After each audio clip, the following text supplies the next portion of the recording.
A swarm of drones climbs off a launch rail somewhere near the border. Cheap airframes, off-the-shelf autopilots, maybe a few $100s each. On the other side, an air defense battery has one job: stop every single one. The problem is the math never really works in the defender's favor. A surface-to-air missile that costs tens of thousands of dollars is being sent up to kill a drone that costs less than a decent laptop. Do that enough times in a single night, and you haven't won anything. You've just spent your entire interceptor stockpile on targets that were never worth the money. This is the arithmetic that is quietly rewiring air defense doctrine everywhere, from the Red Sea to southern Israel to the skies over South Asia.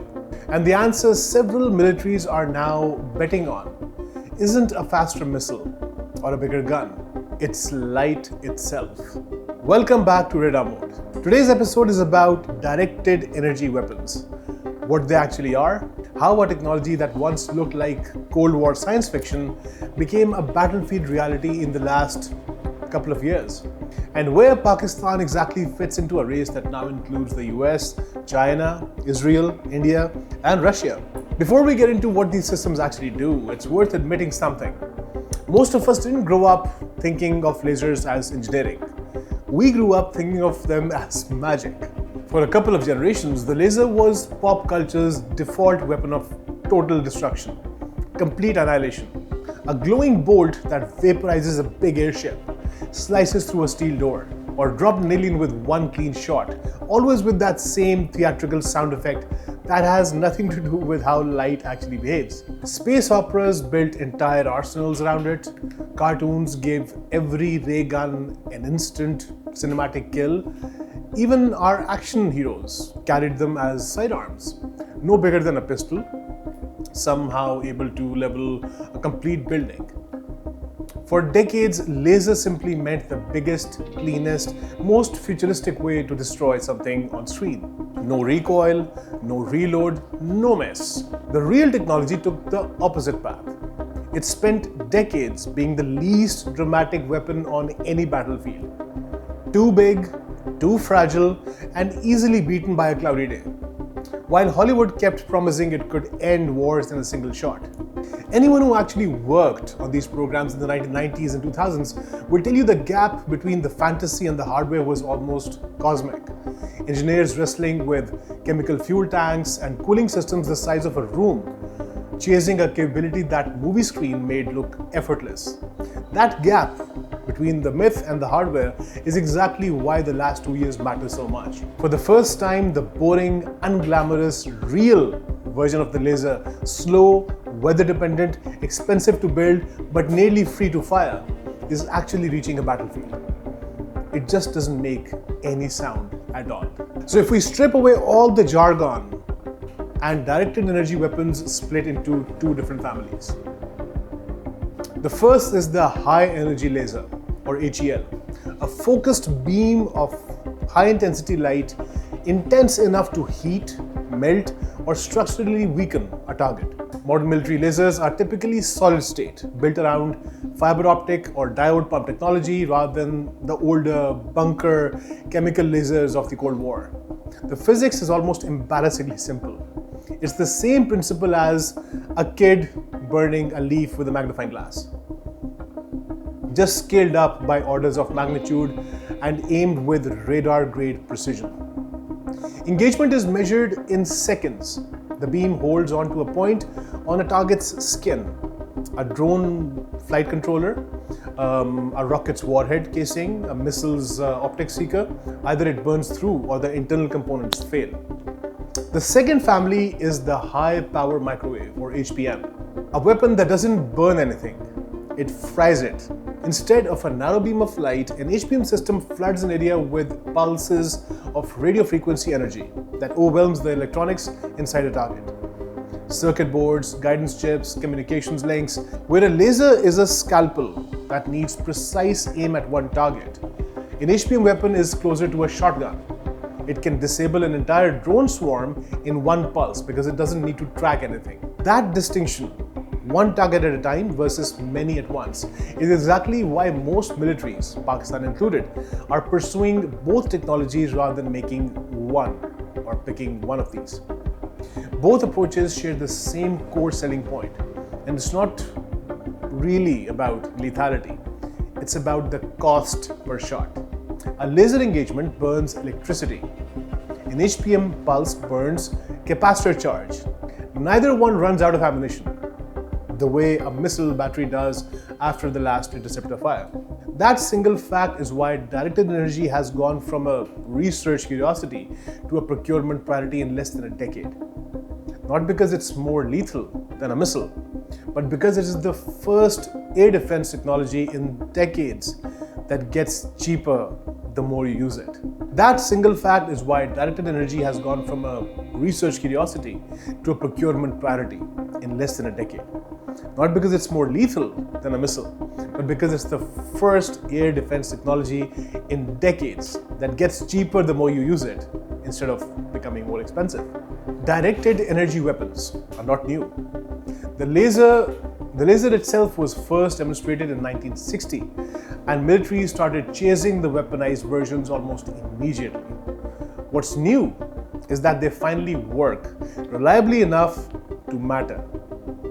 The modern lineage starts in the 1990s when the US and Israel jointly initiated the Nautilus program and developed the Tactical High Energy Laser, or THEL, a chemical laser that successfully shot down rockets and artillery shells in the late 1990s. THEL proved that the physics of directed energy actually worked. It also proved the problem.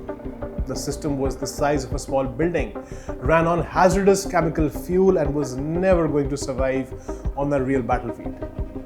It was shelved in 2005. The US then pushed the concept in the air with the airborne laser testbed, a megawatt-class chemical laser in the nose of a modified Boeing 747, meant to shoot down ballistic missiles during their boost phase. A 2010 test off the California coast did exactly that. It was also a dead end. The 747 had to fly dangerously close to hostile launch sites, and the program was cancelled soon after. The real breakthrough, however, came quietly. The shift from chemical lasers to solid state, electrically powered lasers to electricity, optics, and fiber.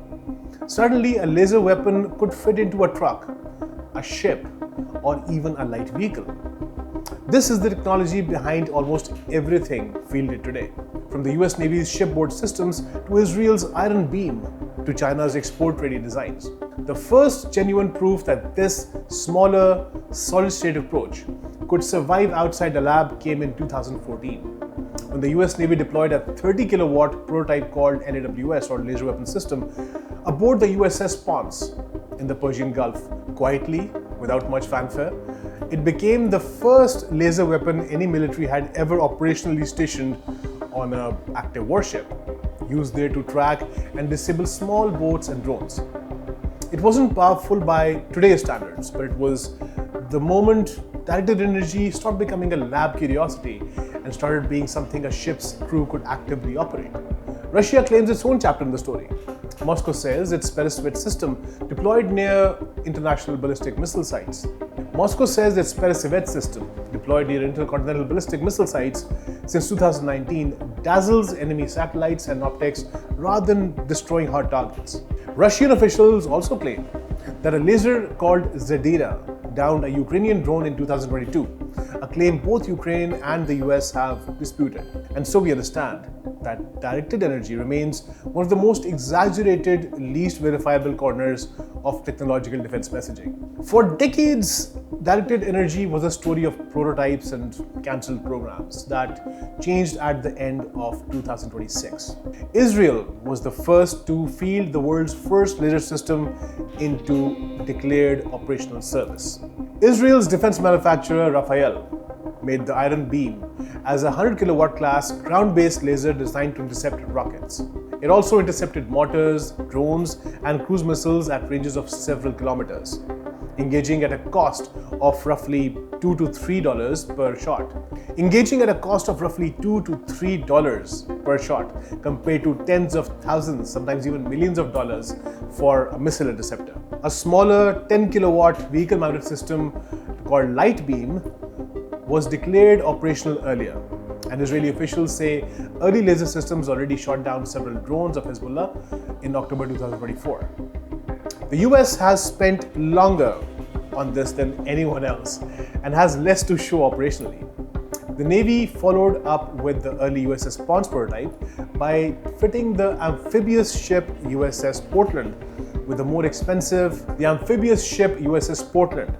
with a more capable 150 kilowatt laser in 2019, and today runs the destroyer-mounted Helios system, designed to dazzle sensors and burn down drones, alongside the Army's directed energy weapon SHORAD, the Marine Corps' Claws, and the Air Force's Thor, high-power microwave system built to counter drone swarms in a single pulse. But as of early 2025, the US has fewer than 20 laser weapons in its entire inventory. Almost all lab-built, no serial production, and a 2024 industry report bluntly noted the country has no real industrial base for laser weapons at scale. China has moved from research to export. Beijing has been suspected of directed energy capability since at least 2006, when it was accused of using a ground-based laser to dazzle a US satellite, and by 2024 reportedly arming a Type 071 amphibious assault ship with a laser system of its own. At the 80th anniversary military parade, something that we covered on Radar Mode in detail, Beijing unveiled the LY-1, a shipborne high-energy laser believed to be running in the 50 kilowatt class with room to scale up to much past 100. Beijing unveiled the LY-1, a shipborne high-energy laser believed to run in the 50 to 100 kilowatts range, positioned as China's answer to Helios. Chinese firms have also been marketing scalable systems, including truck-mounted laser technicals to export customers for years. Elsewhere, UK, Germany, and notably even India have fielded DAW systems like the UK's Dragonfire, Germany's Rheinmetall, and India's laser-based anti-drone system with a hard kill range past a kilometer. This alongside a longer-term program aiming at a 25 to 300 kilowatt systems. Pakistan's move into directed energy is recent, concrete, and driven by a specific problem.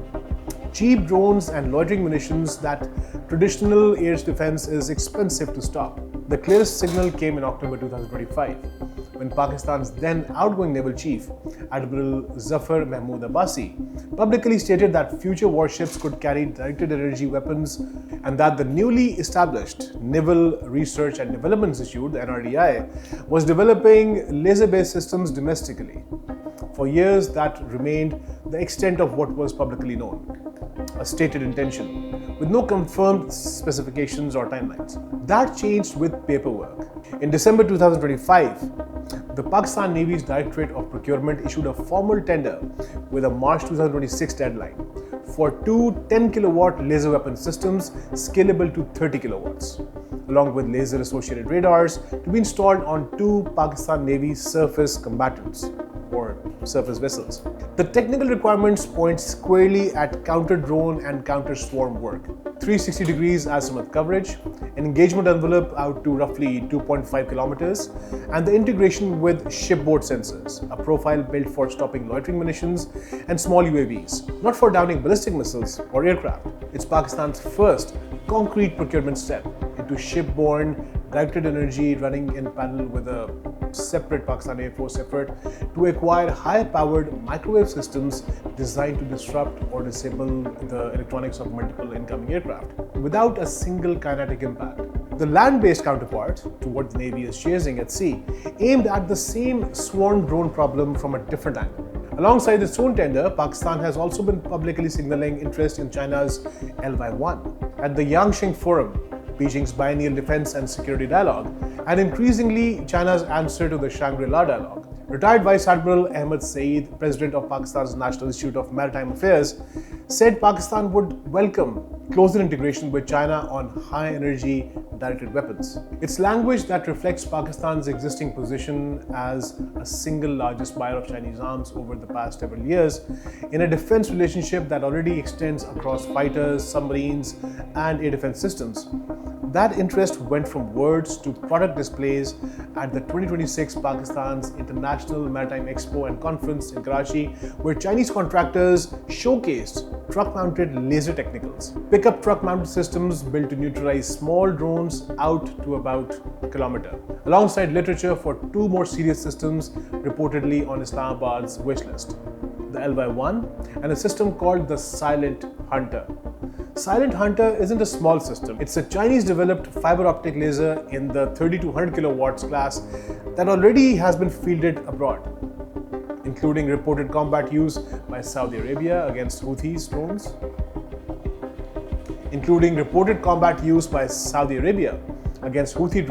Over the Red Sea. That's the kind of track record that matters to a procurement office.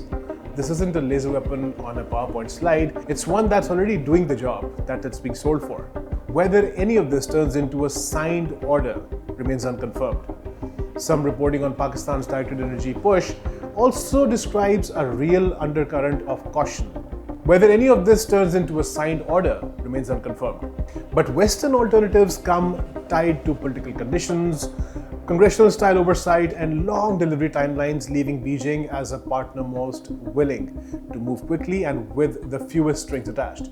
The same speed versus opacity trade-off running throughout nearly every part of Pakistan's defense relationship with China. Whether the hardware question is a fighter jet, a submarine, or now a laser. That timing isn't subtle. The May 2025 crisis with India, triggered by Operation Sindoor, exposed gaps in how Pakistan's Navy and coastal installations handle drone incursions. Exactly the scenario directed energy is built to blunt cheaply and repeatedly. It's the kind of engagement that, played out enough times, quietly drains a missile inventory that's expensive and slow to replace. And that's the gap a laser is meant to close. Not the decisive weapon of the war, but the one that keeps the expensive interceptors in reserve for what it's actually needed for. At the same time, India's own laser programs running through DRDO and CHESS are advancing on a parallel track. And Pakistani commentary on this subject consistently frames HEL as a way to avoid falling behind. None of this makes directed energy a silver bullet, and it's worth being straight about why. Lasers lose energy to the atmosphere. Fog, dust, heavy smoke, and rain all scatter or absorb the light beam, which is exactly why South Asia's monsoon season and its humid coastal summers are a harder operating environment than a clean desert test range. Range is still limited, which is a problem. Most fielded systems, iron beam included, work best at single-digit kilometers, 1 to 2 kilometers to 3 kilometers. Not the hundreds a ballistic missile threat demands. And a laser is only as good as the radar which is handling a target, which is why Pakistan Navy's tender bundles in a dedicated radar. The beam is useless without a fire control system precise enough to hold it on a moving target at range. That's also a power problem. A laser doesn't need ammunition, but it needs a consistent, constant, heavy supply of electricity and a way to shed off the heat that generates.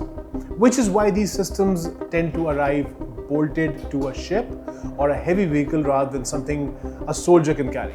And why naval platforms with large generators are the natural first home. And that is why naval platforms, ships with large generators, are the natural first home for the technology rather than a truck or a towered outpost. And there's the industrial problem on top of that. Even the US, after decades into this research, admits it doesn't yet have a real factory base for laser weapons at scale, let alone the supply chain to mass produce. For Pakistan, near-term capability will most likely arrive as imported Chinese-sourced systems with genuine indigenous production through the Navy R&D Institute or elsewhere, sitting further down the timeline than any official statement is likely to admit out loud. Directed energy is not going to replace Pakistan's surface-to-air missiles, the HQ-9s, the HQ-19s, or the HQ-16s, or its forward-layer air defenses architecture anytime soon. What it's built to do is sit underneath that architecture, a cheap, magazine-deep first layer that can grind down drone swarms and loitering munitions before they ever force a missile battery to fire that first interceptor that costs a huge times more than the threat it's shooting at. That is the same logic Israel is now testing in real combat situations, the same logic the US Navy is chasing with Helios, and the same logic driving China's push to sell the LY-1 abroad. Pakistan's entry, a modest 10 kilowatt naval tender today, looks small next to a 100 kilowatt system that is already handed to the Israeli Air Force. But every country now fielding a serious laser weapon started exactly where we are. A limited system, a narrow mission, and a bet that the technology would mature fast enough to matter. It also fits a pattern bigger than any one weapon. Pakistan's military has spent the past several years pushing hard on integrated sensors, network command systems, and layered anti-air defense. The Z-10ME helicopter program we covered in the last episode is part of the same shift, and so is this directed energy. It's one more piece of a force that is trying to fight cheaper and see further than the threats arrayed against it. The question for Pakistan isn't whether directed energy weapons work. Israel has already answered that, however imperfectly. The question is how quickly a modest naval tender turns into a layered indigenous capability, and whether that timeline keeps pace with a region where the drone threat isn't waiting for anyone's procurement cycle. 60 years. 60 years of failed programs, cancelled aircraft lasers, and chemical fuel tanks the size of a room all led to this.